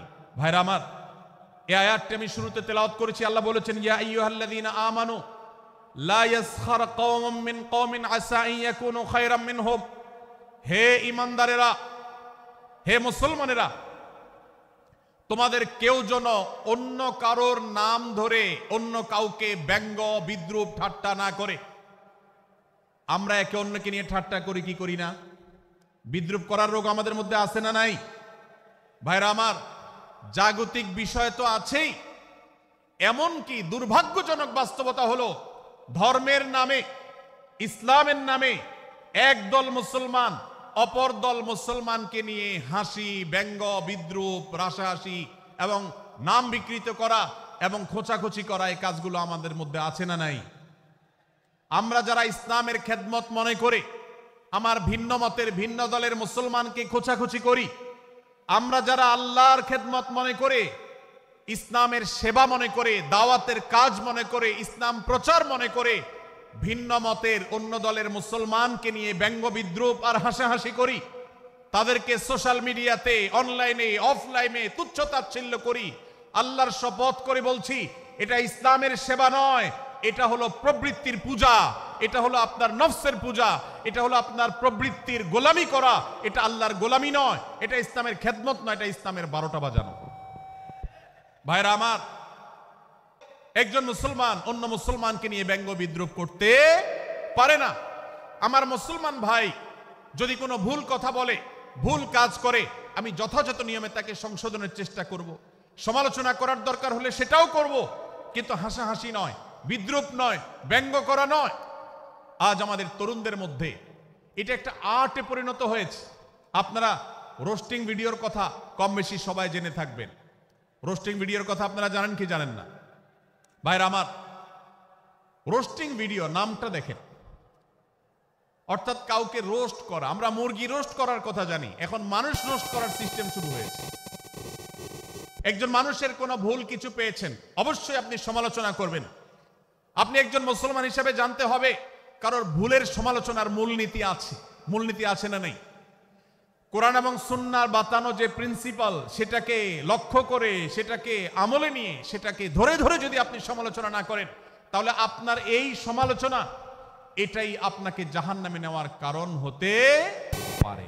ভাইরা আমার, আপনি কাউকে রোস্ট করার নামে, কাউকে সমালোচনা করার নামে, হতে পারে কেউ ভুল করেছেন, কিন্তু সেটা করতে গিয়ে যদি তার অধিকার নষ্ট করেন, আপনি সীমা ছাড়িয়ে চলে যান, আপনি যদি ব্যঙ্গ বিদ্রূপ করে হারামের পর্যায়ে চলে যান, তাহলে সূরা হুজরাতের আয়াতের আলোকে আপনি কবিরা গুনাহে লিপ্ত হলেন।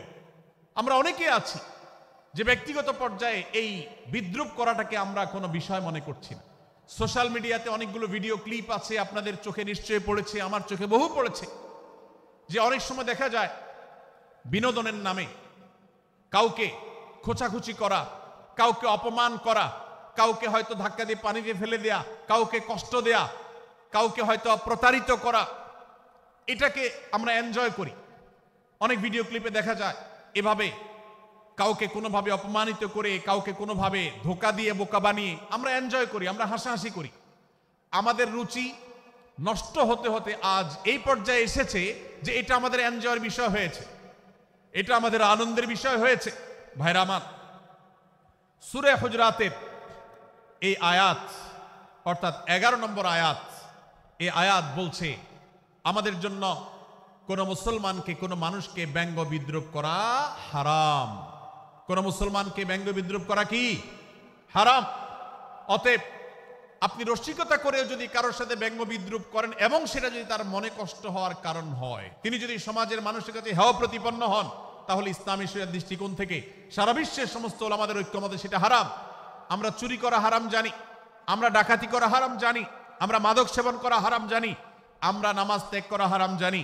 এই সমস্ত হারাম থেকে আমরা অনেকেই বেঁচে থাকি, কিন্তু আমি আমার মুসলমান ভাইয়ের চরিত্র হনন করছি, শুধুমাত্র সাধারণ জীবনযাত্রার ক্ষেত্রে করছি তা নয়, এমনকি ধর্মের নামে, ইসলাম প্রচারের নামে, দাওয়াতের নামে আমরা আমাদের প্রতিপক্ষ মুসলমান ভাইকে নিয়ে অনেক সময় ব্যঙ্গ বিদ্রুপ করি, হাসাহাসি করি, তাকে ছোট করি, তাচ্ছিল্য করি, হেয় করি, তার সম্মানহানি করি।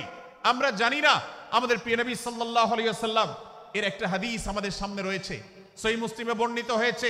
নবী করিম সাল্লাল্লাহু আলাইহি ওয়াসাল্লামের এই হাদিস আজ সবচাইতে অসহায় হাদিস।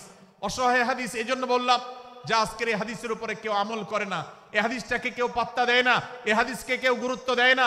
অথচ এই হাদিস প্রত্যেক মুসলমানের বুকে বুকে ঝুলিয়ে রাখা দরকার। এই হাদিস আমাদের ঘরে ঘরে ঝুলানো দরকার। এই হাদিস আমাদের অফিসগুলোতে শোভা পাওয়া দরকার। এই হাদিস আমাদের জীবনে বাস্তবায়ন হওয়া দরকার। নবী করিম সাল্লাল্লাহু আলাইহি ওয়াসাল্লাম সেই হাদিস বর্ণনা করেছেন। আবু হুরায়রা রাদিয়াল্লাহু তাআলা আনহু তিনি বলেছেন, লা তাহাসাদু, লা তাহাসাদু, হে মুসলমানরা, তোমরা কেউ কাউকে কখনো হিংসা করবে না, কেউ কাউকে হিংসা করবে না। আমাদের মধ্যে হিংসা আছে না নাই? হিংসা আছে না নাই? আমরা একে অন্যকে হিংসা করি। একদল মুসলমান অন্য দল মুসলমানকে হিংসা করে, কেউ কারো ভালো দেখতে পারে না। ভাইরা আমার, আল্লাহ নবী বলেছেন, লা তাহাসাদু, তোমরা একে অন্যকে হিংসা করো না। ওয়ালা তানাজাসু, কেনা বেচা করতে গিয়ে কেউ কাউকে ধোকা দিও না, প্রতারণা করো না। ওয়ালা তাবাগাদু, তোমরা একে অন্যের সাথে শত্রুতা বিদ্বেষ পোষণ করবে না। ওয়ালা তাদাবারু, তোমাদের কেউ যেন কারোর পেছনে লেগে না থাকে, কাউকে অবজ্ঞা যেন না করে। ওয়ালা ইয়াবি আহাদুকুম আলা বাই'i আখিহি, এবং তোমাদের কেউ যেন আরেকজনের কেনা বেচার উপরে সেখানে ইন্টারফেয়ার করে সে যেন সেখানে কোন প্রকার ক্ষতিগ্রস্ত কাউকে না করে। ওয়াকুনু ইবাদাল্লাহি ইখওয়ানা, হে মুসলমানরা, তোমরা আল্লাহর বান্দা, ভাই ভাই হয়ে থাকো। তোমাদের মধ্যে মতপার্থক্য থাকুক, দলগত মতপার্থক্য, অবস্থানগত মতপার্থক্য, থটগত মতপার্থক্য, মাযহাব মাসলাবগত মতপার্থক্য থাকুক, কিন্তু তোমরা আল্লাহর বান্দা, ভাই ভাই হয়ে থাকো। এক দলের মুসলমানকে আল্লাহ তাআলা ভাই ভাই হতে বলেন নাই, এক গ্রুপের মুসলমানকে আল্লাহ ভাই ভাই হতে বলেন নাই, এক বলয়ের মুসলমানকে আল্লাহ ভাই ভাই হতে বলেন নাই, নিজ দলের মুসলমানের সাথে আল্লাহ ভাই ভাই থাকতে বলেন নাই। আল্লাহ বলেছেন সকল মুসলমানদের সাথে ভাই ভাই হয়ে থাকার জন্য, ভ্রাতৃত্বের বন্ধনে থাকার জন্য। এজন্য আল্লাহ নবী সাল্লাল্লাহু আলাইহি ওয়াসাল্লাম সে নির্দেশ করেছেন। আল্লাহ নবী সাল্লাল্লাহু আলাইহি ওয়াসাল্লাম আরো বলেছেন, আল মুসলিমু আখুল মুসলিম, মুসলমান মুসলমানের ভাই, লা ইয়াজলিমুহু ওয়ালা ইয়াখযুলুহু, কোন মুসলমান কোন মুসলমানকে জুলুম করতে পারে না, তার আইল ঠেলতে পারে না, তার জমি দখল করতে পারে না, তার অধিকার নষ্ট করতে পারে না, তাকে কথা দিয়ে অত্যাচার করতে পারে না। ওয়ালা ইয়াখযুলুহু, তাকে অপমানিত করতে পারে না, লাঞ্ছিত করতে পারে না। ওয়ালা ইয়াকযিবুহু, তার সাথে মিথ্যা বলতে পারে না। ওয়ালা ইয়াহকিরুহু, তাকে তাচ্ছিল্য করতে পারে না। আত্তাকওয়া হাহুনা, আত্তাকওয়া হাহুনা, আত্তাকওয়া হাহুনা। নবীজি তিনবার নিজের বুকের দিকে তাকিয়ে দেখিয়েছেন, তাকওয়া এখানে, তাকওয়া এখানে, তাকওয়া এখানে। আমাদের অন্তরকে ভালো করতে হবে, সমস্ত মুসলমানদের জন্য উদার হতে হবে, কলিজাকে বড় করতে হবে, মনটাকে ব্রড করতে হবে, প্রশস্ত করতে হবে, অন্য মুসলমানকে ভাই মনে করতে হবে। কোন ভিন্ন মতের মুসলমানের সাথে শত্রুতা পোষণ করা যাবে না। ভাইরা আমার, অতএব এই হাদিসকে সামনে রেখে এই হাদিসের শেষ অংশে নবী সাল্লাল্লাহু আলাইহি ওয়াসাল্লাম বলেছেন, আল মুসলিমু কুল্লুল মুসলিমি আলাল মুসলিমি হারামুন দমুহু ওয়া মালুহু ওয়া ইরদুহু। এক মুসলমানের জন্য অন্য মুসলমানের তিনটি জিনিসকে আল্লাহ তাআলা হারাম করে দিয়েছেন। কোন মুসলমানের রক্ত এটা প্রবাহিত করা, কাউকে হত্যা করা যেরকম হারাম, কোন মুসলমানের সম্পদ অন্যায়ভাবে আপনি ভোগ করবেন, দখল করবেন, মেরে দিবেন, এটা হারাম। ঠিক একইভাবে কোন মুসলমানের সম্মান নষ্ট করবেন, ইজ্জত নষ্ট করবেন, সম্ভ্রম নষ্ট করবেন, অপমান করবেন, এটাকে আল্লাহ তাআলা হারাম করেছেন। আল্লাহ তাআলা আমাদের সবাইকে অন্য মুসলমানদের ব্যাপারে এরকম দায়িত্বশীল ভূমিকা রাখার তৌফিক দান করুন, বলুন আমিন। ভাইরা আমার, সূরা হুজুরাতের 4 নম্বর আয়াতের শিক্ষাকে ধারণ করে আমরা কারোর প্রতি ব্যঙ্গাত্মক আচরণ করব না। অনেক মুসলমান আছেন অন্য মুসলমানদের নাম ধরে ধরে বিদ্রুপ ব্যঙ্গ করেন, নাম বিকৃত করেন। অনেক সময় আমরা রসিকতা করেও আমাদের অনেকের নাম বিকৃত করি। আল্লাহ সুবহানাহু ওয়া তাআলা এটাকে হারাম করেছেন। এমনকি নবী সাল্লাল্লাহু আলাইহি ওয়াসাল্লাম বলেছেন, লা তাকুল লিকাসিরিন ইয়া কাসিরু, কোন খাটো বা বেটে মানুষকে হে বেটে, হে খাটো এরকম বলে ডেকো না। নবী সাল্লাল্লাহু আলাইহি ওয়াসাল্লাম বলেছেন, এভাবে ডাকলে তিনি অপমানিত হন। আল্লাহ তাকে এভাবে সৃষ্টি করেছেন। আমরা অনেক সময় দেখা যায় একে অন্যকে খোঁচা মারতে গিয়ে তার গায়ের রং কালো হলে, তিনি দেখতে আকারে ছোট হলে তাকে আমরা ব্যঙ্গ করি, বিদ্রুপ করি, তাকে আমরা তাচ্ছিল্য করি, তাকে আমরা অপমান করি, তাকে আমরা অপদস্থ করি। ভাইরা আমার, এটা আমাদের জন্য হারাম। আমি আবারও বলছি, চুরি হারাম আমরা জানি, ডাকাতি হারাম আমরা জানি, আমরা অন্যান্য হারামের কথা জানি, কিন্তু এই যে এক মুসলমান অন্য মুসলমানের অধিকার নষ্ট করা হারাম, এটা আমরা জানি না। এক মুসলমান অন্য মুসলমানের নাম বিকৃত করা হারাম, এটা আমরা জানি না। এই ব্যাপারেও আমরা দেখেছি যে আমরা যারা ইসলামের দাওয়াতের কথা বলি, কোরআন হাদিসের কথা বলি, তারাও দেখা যায় সোশ্যাল মিডিয়াতে, ফেসবুকে একদল মুসলমান অন্য দলে মুসলমানদেরকে নানা বাজে উক্তি দিয়ে ডাকাডাকি করে, বিকৃত নামে ডাকে, বিকৃত উপাধি দেয়, খারাপ কথা বলে, অমুকের দালাল তমুকের দালাল ইত্যাদি ধারণা করে কথা বলে। এই কাজগুলো হারাম, এগুলো আমরা কখনো করব না। 5 নম্বর যে শিক্ষা আছে সূরা হুজুরাতে, সেটা হলো 12 নম্বর আয়াতে আল্লাহ রাব্বুল আলামিন এখানে কুধারণা করাকে হারাম করেছেন, মন্দ ধারণা করতে আল্লাহ তাআলা নিষেধ করেছেন, এবং গীবত করতে, পেছনে লাগতে নিষেধ করেছেন। ভাইরা আমার, এই একটি আয়াত অর্থাৎ সূরা হুজুরাতের 12 নম্বর আয়াত, এই আয়াতটির শিক্ষা ধারণ করে যদি আমরা আমাদেরকে শুধরাতে পারি, সংশোধন করতে পারি, তাহলে ইসলামের মেইন যে কাজগুলো আছে, ঈমানকে বিশুদ্ধ করা এবং শিরক মুক্ত ঈমান আনা, 5 ওয়াক্ত নামাজ পড়ার পর, বান্দার হক আদায়ের পর, এই আয়াতটির পর আমল করলে আপনার জান্নাতে যাওয়ার সবচেয়ে বড় বাধা দূর হয়ে যাবে ইনশাআল্লাহ। ভাইরা আমার, যে আয়াতে আল্লাহ তাআলা আমাদেরকে কারো প্রতি মন্দ ধারণা করতে নিষেধ করেছেন, গীবত করতে নিষেধ করেছেন, কারো পেছনে লাগালাই করতে নিষেধ করেছেন, সে আয়াতে আল্লাহ রাব্বুল আলামিন বলেছেন, ইয়া আইয়ুহাল্লাযীনা আমানু ইজতানিবু কাসীরাম মিনায-যন্ন, হে ঈমানদারেরা, হে মুসলমানরা, তোমরা কারোর প্রতি ধারণা, মন্দ ধারণা তোমরা করো না, এটা থেকে বিরত থাকো। অনেক ধারণা অর্থাৎ মন্দ ধারণা, এটা গুনাহ, এটা থেকে বিরত থাকো। ইন্না বা'দায-যন্নি ইসম, কারণ কিছু কিছু ধারণা অর্থাৎ যেগুলো মানুষের সম্পর্কে কোনো তথ্য উপাত্ত ছাড়া নিছক ধারণা প্রসূত মন্দ ধারণা করা হয়, সেগুলো গুনাহের কারণ, সেগুলো অপরাধের কারণ, সেগুলো কবিরা গুনাহ, সেগুলো পাপাচার, সেগুলো আল্লাহর অসন্তুষ্টির কারণ, সেগুলো আল্লাহর অবাধ্যতার কারণ। এজন্য ভাই, কারোর প্রতি মন্দ ধারণা করা যাবে না। এক্ষেত্রে আমি জানি আমাদের ব্যক্তিগত পর্যায়ে কারোর ব্যাপারে কোনো কিছু কথা উঠেছে অথবা সামান্য একটু সন্দেহ তৈরি হয়েছে, আমরা তার চরিত্র নিয়ে টানাটানি করি। আমরা জানি না একজন মুসলমানের চরিত্রের মূল্য কত বড়। আমার কাছে সুস্পষ্ট প্রমাণ আসার আগ পর্যন্ত কোনো মুসলমানের চরিত্র নিয়ে আমার ব্লেম করবার কোনো অধিকার আমার নাই। এই জন্য একজন মুসলমান কখনো কারো প্রতি কুধারণা করবে না, মন্দ ধারণা পোষণ করবে না, খারাপ ধারণা পোষণ করবে না। আল্লাহ তাআলা আমাদেরকে এবং মুসলমানের সম্পর্কে খারাপ ধারণা করা থেকে বেঁচে থাকার তৌফিক দান করুন। ভাইরা আমার, কিছুটা বিশৃঙ্খলা দেখা যাচ্ছে। আমরা আপনাদেরকে বিনীতভাবে অনুরোধ করতে চাই, অনুগ্রহ করে সবাই বসে পড়ুন। যারা দাঁড়িয়ে আছেন তারা একটু বসে পড়ুন, সবাই যার যার দায়িত্বে বসে যান। আপনি আরেকজনের চিন্তা না করে আপনি একটু বসে যান। ভলান্টিয়ার ভাইরা, প্যান্ডেলের ভেতরে পেছনে কি হচ্ছে আপনারা একটু দেখুন। ডান পাশে যে সমস্ত ভাইরা আছেন, ভাইরা আপনারা আমার কথা শুনুন। ডান পাশে, আমার প্যান্ডেলের ডান পাশে যারা আছেন, আপনাদেরকে আমরা অনুরোধ করছি, ওয়াজ মাহফিলের মঞ্চে, তাফসীর কোরআন মাহফিলের প্যান্ডেলে এসে আমরা যদি বিবাদ বিতণ্ডায় লিপ্ত হই, আমরা সে বিষয়ে আলোচনা করছি, আল্লাহর ওয়াস্তে আমরা বিবাদ বিতণ্ডা বন্ধ করি। আপনারা একটু শান্ত হন, আল্লাহর জন্য একটু সবর করেন। ভাইরা আমার, এদিকে যে কিছুটা বিশৃঙ্খলা দেখা যাচ্ছে, আপনাদেরকে আমরা অনুরোধ করছি আপনারা একটু বিশৃঙ্খলা বন্ধ করুন। ভাইরা, এখানে যারা দাঁড়িয়ে আছেন সবাই বসে যান, সবাই বসে যান, সবাই বসে যান। যশোরের মানুষের দুর্নাম হোক আপনারা কি চান? আপনারা কি চান যশোরের মানুষের দুর্নাম হোক? তাহলে আশপাশে ভাইরা ওনাদেরকে সবাইকে বসায় দেন, বসায় দেন, কাউকে দাঁড়ায় থাকতে দিবেন না। ভাই সবাই বসেন, সবাই বসে যান। এখানে যারা দাঁড়িয়ে আছেন সবাই বসেন, অনুগ্রহ করে সবাই ধৈর্য ধারণ করেন এবং বসেন। আজকের এই মাহফিল সুন্দরভাবে শেষ হোক। আপনারা কি চান কি চান না? ভাই আপনারা কি চান কি চান না? যদি আপনারা চান, অনুগ্রহ করে আমার ডান পাশে যারা বিশৃঙ্খলা করছেন তারা বসে যান। আপনাদেরকে আমরা অনুরোধ করছি এখান থেকে বসে যান।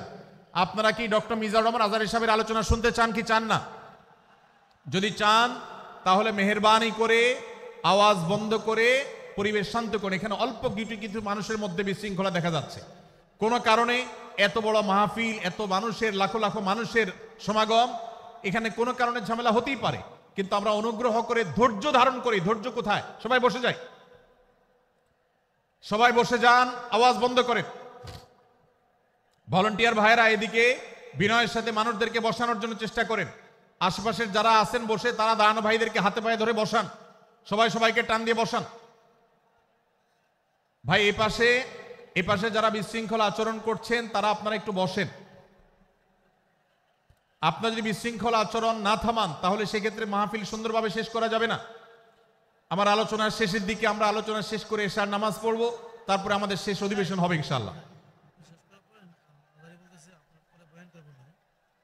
তারপরে এশার শেষে নামাজ। ওকে ওকে, আপনার নামাজে আপনার শেষের পরে ওই যে মামা ওনার ব্যাপারে ধারণা দিন অথবা আমার ব্যাপারে। তারপরে ভাই মেহেরবানি করে আপনারা শান্ত হন। আমাদের আলোচনার পর আজকের আমাদের প্রধান আকর্ষণ এবং প্রধান বক্তা ডক্টর মিজানুর রহমান আজহারী হাফিজাহুল্লাহ তিনি আসবেন, তিনি আলোচনা করবেন। তারপরে আমরা মাঠে ইনশাআল্লাহ সবাই জামাতের সাথে এশার সালাত আদায় করব। আমি কয়েক মিনিটের মধ্যে আলোচনা শেষ করব, আপনারা মেহেরবানি করে শান্ত হন। জাযাকুমুল্লাহ খাইর। ভাইরা আমার, আমি যে জায়গাটা ছিলাম, সূরা হুজরাতের 12 নম্বর আয়াতে আল্লাহ রাব্বুল আলামিন আমাদেরকে সূরা হুজরাতের 5ম শিক্ষা দিয়েছেন মুসলমানদের জন্য, যা গুরুত্বপূর্ণ তা হলো আমরা কারোর প্রতি মন্দ ধারণা করব না। এক্ষেত্রে ডক্টর আব্দুল্লাহ জাহাঙ্গীর রাহিমাহুল্লাহর একটা উক্তি আমার মনে পড়ে। তিনি বলেছেন যে আজ আমাদের যারা ধর্ম চর্চা করি, আমরা যারা নিজেদেরকে প্র্যাকটিসিং মুসলমান মনে করি, আমাদের সবচেয়ে হুজুরদের সবচেয়ে পছন্দের গুনাহ হলো মন্দ ধারণা করা, অন্যের ব্যাপারে খারাপ ধারণা করা। অমুক অমুকের দালাল, তমুক তমুকের দালাল, কোনো তথ্য উপাত্ত ভিত্তি প্রমাণ ছাড়া নিছক ধারণার উপর ভিত্তি করে অন্য মুসলমান ভাইকে আমি এরকম নানা তকমা দিয়ে আমরা কবিরা গুনাহে লিপ্ত হচ্ছি। আমরা এই বদ ধারণা করা, মন্দ ধারণা করা যে কবিরা গুনাহ অনেকে জানি না।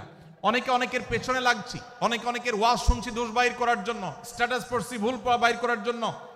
এই যে মানুষের পেছনে লাগা, এটা আল্লাহ তাআলা নিষেধ করেছেন, ওয়ালা তাজাসসু, তোমরা কেউ কারোর ছিদ্র অন্বেষণ করার, দোষ আবিষ্কার করার চেষ্টা করবে না, এবং ওয়ালা ইয়াগতাব বা'দুকুম বা'দা, কেউ কারোর গীবত শিকায়াত করবে না।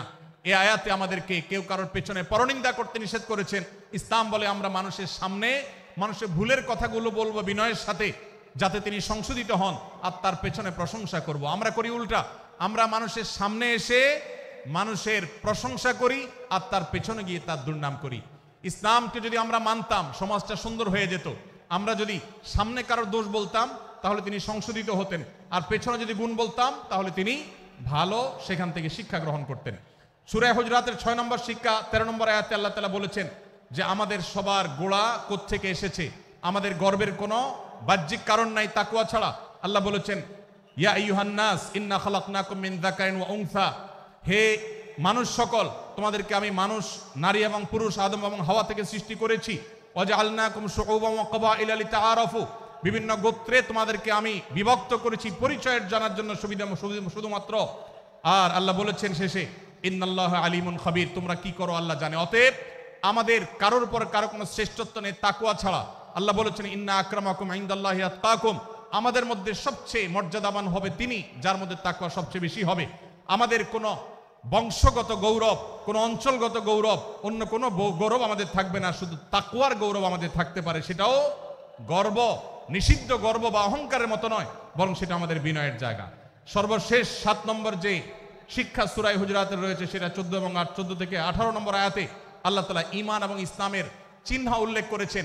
যে 6টা শিক্ষা উল্লেখ করা হয়েছে, এর আলোকে মুসলমানকে, মুনাফিককে সেটা নিরূপণ হবে। এজন্য আল্লাহ তাআলা শেষে এটি উল্লেখ করেছেন।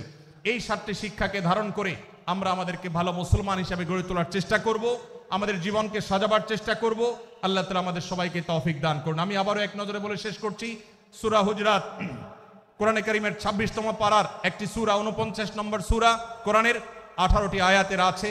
প্রথম থেকে 5 নম্বর আয়াত পর্যন্ত আল্লাহ রাসূলের সাথে আদব লেহাজ বজায় রাখা, শিষ্টাচার মেনটেন করা এবং সম্মানীয় ব্যক্তিদের সাথেও এখান থেকে আমরা শিক্ষা নিয়ে আদব লেহাজ বজায় রাখা, তাদের সামনে আগ বেড়ে কথা না বলা, আগ বেড়ে কাজ না করা, উচ্চকণ্ঠে কথা না বলা, এই শিক্ষা আল্লাহ দিয়েছেন। দ্বিতীয়ত, আমাদেরকে কোনো সংবাদ, বিশেষ করে অনির্ভরযোগ্য তথ্যের সংবাদ শুনে আমাদেরকে কারোর ব্যাপারে ধারণা করার আগে আল্লাহ তাআলা আমাদেরকে যাচাই করার শিক্ষা দিয়েছেন। আমরা যেন গুজবে, আমরা যেন ধারণা প্রসূত কোনো তথ্যে আমরা যেন কান না দেই, সেই শিক্ষা আল্লাহ আমাদেরকে দিয়েছেন। এটি 6 থেকে 8 নম্বর আয়াতে, 9 থেকে 10 নম্বর আয়াতে আল্লাহ তাআলা মুসলমানদের দুই গ্রুপের মধ্যে গন্ডগোল দেখা দিলে মীমাংসা করতে বলেছেন।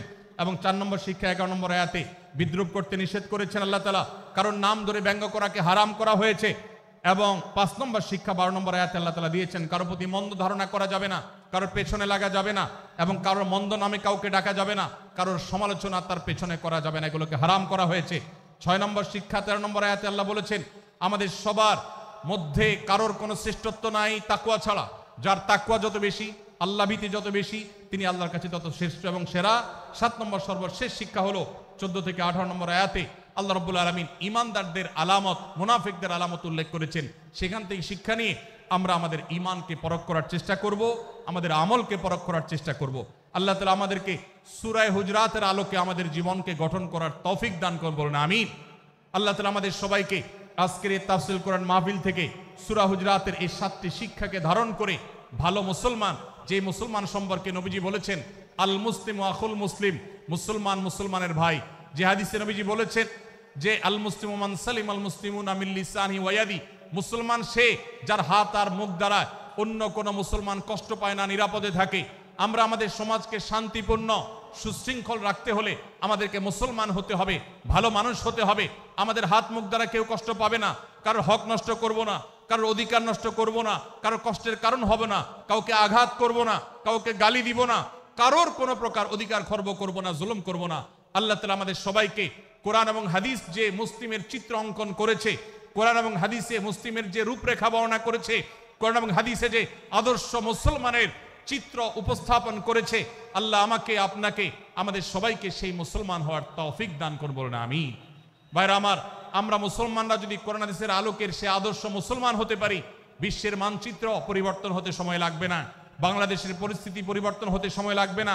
তবে সবকিছুর আগে আমাদেরকে বদলাতে হবে, আমাদেরকে মুসলমান হতে হবে, কোরআন এবং হাদিসের বাস্তব অনুসারী হতে হবে।